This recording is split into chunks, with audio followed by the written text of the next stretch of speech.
Meet Tadeusz Bata, the biographer of a mafia boss in northern Poland. In your book, you refer to the work of historian Dr. Karol Nawrocki.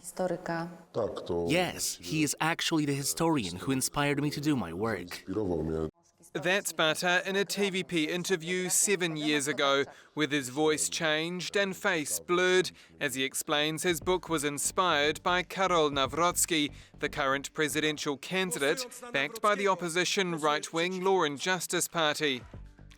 On social media, Nawrocki lauded Bata for his work and recommended it.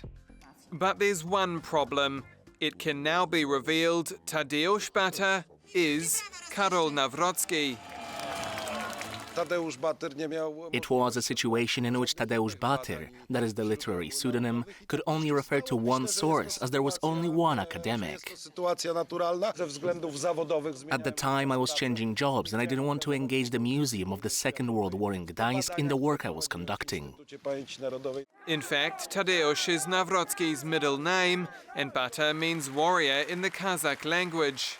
To me, it sends a very dubious message for a candidate that represents the right wing, law and order, you would say. It doesn't feel right. It doesn't feel very coherent.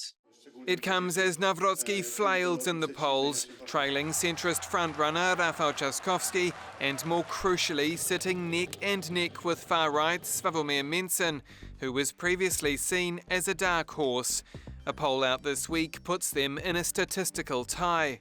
Mencen even spent some of Tuesday in the presidential palace, meeting current President Andrzej Duda, who is an ally of Law and Justice and cannot run again after 2 terms in office.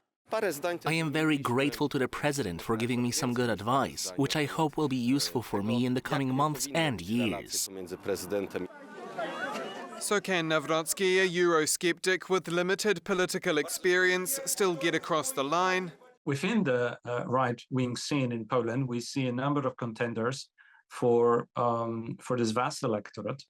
Internal power politics at play in a presidential race with much at stake. Aaron Darman, TVP World.